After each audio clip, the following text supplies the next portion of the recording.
Imagine standing in modern Barcelona. You hear traffic along the Gran Via, the distant hum of the metro. Tourists drift past Gothic facades and modernist balconies. The Mediterranean air feels open, bright, expansive. Now, remove the cars. Remove the glass storefronts. Remove the beaches as you know them. The year is around 1100. You are standing inside a walled city, compact, dense, and loud in a completely different way. The streets are narrow and uneven. Stone and timber houses lean over passageways. Chickens scratch in doorways. Smoke drifts from open hearths. The sea is there. Yes, but the shoreline is not a place of leisure. It is a working frontier. This is Barcelona, at the height of the early medieval county of Barcelona, a growing but still vulnerable Mediterranean city. Around 1100 AD, Barcelona was the capital of the county of Barcelona, ruled by the counts who had gradually become independent from Carolingian Frankish authority.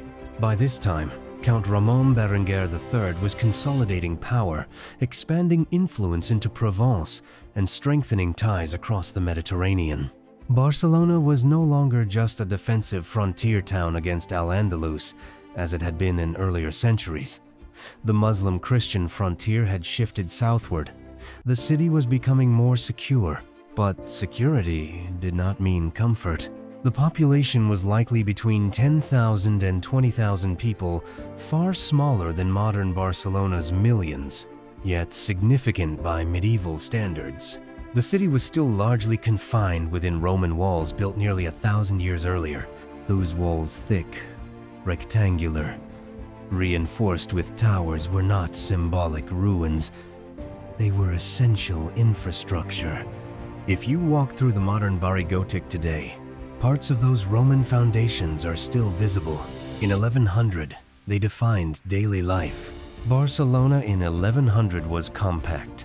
The Roman grid still influenced the street pattern, though many streets had narrowed over centuries of rebuilding. The center of the city revolved around the cathedral complex, though not yet the Gothic cathedral you see today. The Count's Palace, parish churches scattered through neighborhoods, small markets, and workshops. The harbor area along the shore. The shoreline was closer to the walls than it is now. There was no large artificial port yet. Ships anchored offshore or used basic docking facilities. Maritime trade existed, but infrastructure was still developing. The city expanded slowly beyond the Roman walls into small suburbs known as ravel areas, but these were less protected. In times of danger, people retreated behind the ancient fortifications. Modern Barcelona spreads outward endlessly. Medieval Barcelona pressed inward, tightly contained. Most residents lived in modest stone or timber houses. A typical home, 2 or 3 stories, workshop or storage on the ground floor, living space above. Animals sometimes kept nearby. No glass windows, only shutters. Packed earth or stone floors. The wealthier families, merchants, or minor nobles had larger stone houses with interior courtyards. Streets were not paved in the modern sense. Some had Roman paving reused or repaired. Others were dirt, turning muddy after rain. Waste disposal was inconsistent. Household refuse and animal manure accumulated unless removed by hand. There was no centralized sewage system functioning like in Roman times. The Roman infrastructure had partially decayed. Though some water channels and cisterns were reused, daily smells would have been strong. Smoke from wood fires, tanned leather, fish near the shore, animals, human waste. Modern Barcelona smells of coffee and sea breeze. In 1100, the sensory experience was harsher. For most residents, diet was simple and seasonal. Common foods included bread made from wheat or barley, legumes such as lentils and beans, olive oil, wine, often diluted, salted fish, fresh fish from the Mediterranean. vegetables grown outside the walls, occasionally pork or mutton. Meat was not eaten daily by most people. Religious fasting days further limited consumption.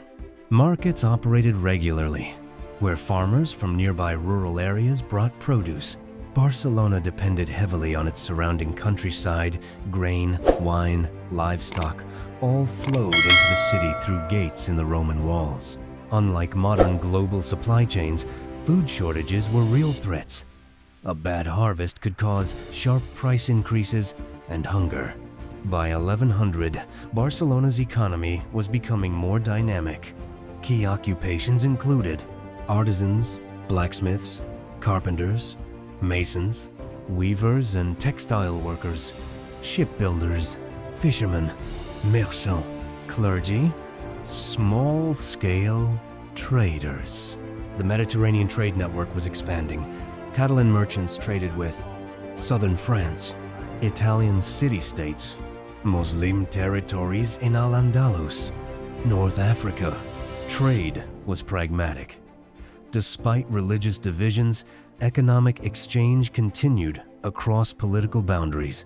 Silver coinage circulated. Contracts were recorded by notaries, a sign of increasing legal sophistication.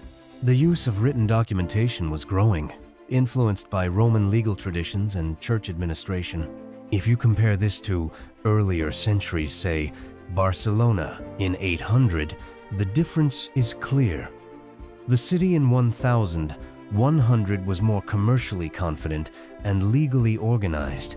The church shaped daily life. Church bells marked time, not clocks. Residents attended Mass regularly. Saints' feast days structured the calendar. Processions moved through streets during religious festivals. Monasteries near Barcelona influenced agriculture and literacy. The cathedral chapter held significant power. Clergy were among the most educated people in the city. Yet religion was not abstract. It was embedded in routine. Swearing oaths before relics, donating property for salvation, participating in confraternities, seeking protection from plague or drought through prayer. Faith structured both personal and civic identity. Barcelona's society was layered. At the top, the count and his household, military elites, senior clergy. Below them, wealthy merchants, skilled artisans. Then, laborers, servants, rural migrants, slaves. Yes, slavery still existed in Mediterranean contexts. The count's authority was real but not absolute. Power relied on alliances with nobles and urban elites. Written charters granted privileges to certain groups. Over time, this would lay groundwork for municipal self-government. Conflict existed, disputes over property, trade disagreements, tensions between urban and rural interests. Legal records show frequent litigation. Barcelona was not peaceful in a romantic sense. It was structured, negotiated, and occasionally violent. Even in 1100, defense mattered. The Roman walls were maintained, towers were repaired, gates were guarded. The broader Iberian Peninsula was still divided between Christian and Muslim territories. Though the frontier had moved south, military campaigns continued. Men could be called to serve in armed expeditions. Urban militias existed. The city's wealth depended partly on stability, but stability was fragile. Problem: Barcelona began as a vulnerable frontier city after the Muslim conquest of Iberia in the 8th century. Change. Under Carolingian influence and later independent counts, it strengthened fortifications, reorganized governance, and promoted trade. Consequence: by 1100, Barcelona was no longer peripheral. It was becoming a regional Mediterranean power. This transformation reshaped daily life. Increased trade meant more economic opportunity. Growing wealth funded churches and stone construction. Legal documentation expanded. Urban identity strengthened. Over the next centuries, this growth would accelerate, leading to Barcelona's major maritime expansion in the 13th and 14th centuries. But in 1100, that future was not guaranteed. It was emerging. Today, Barcelona is open, expansive, and globally connected. The beach is leisure space. Infrastructure is engineered and invisible. Population exceeds 1.6 million. In 1100, the city was compact and enclosed. The sea was economic necessity. Infrastructure was visible and fragile. Population, perhaps 15,000, and yet continuity exists. The Roman walls still shape parts of the Gothic quarter. The cathedral stands in the same central zone. Street patterns echo ancient layouts. Modern Barcelona did not replace medieval Barcelona. It grew from it. From 1100 onward, Barcelona expanded beyond the Roman walls. New neighborhoods formed. Trade networks stretched deeper into the Mediterranean. Political unions, especially the Crown of Aragon, amplified its influence. Over centuries, the port was improved. Gothic architecture replaced earlier churches. Merchant guilds gained power.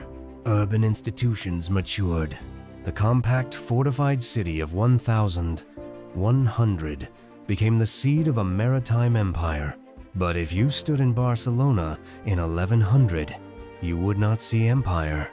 You would see a walled city of stone and timber, ships bobbing offshore, church bells marking time, markets crowded with farmers and traders, Roman towers looming above narrow streets. You would feel a city in transition, no longer Roman, no longer frontier, not yet imperial. And that is what makes Barcelona, around 1100, so important. It shows how cities do not transform in sudden leaps. They evolve through trade, negotiation, faith, defense, and adaptation. Modern Barcelona, vibrant, creative, outward-facing, rests on foundations laid by people who lived in smoke-filled houses, walked muddy streets, and trusted ancient walls to protect their future. Civilization does not vanish when empires fall. It contracts, it reorganizes, it rebuilds, and sometimes, as in Barcelona's case, it grows stronger than before.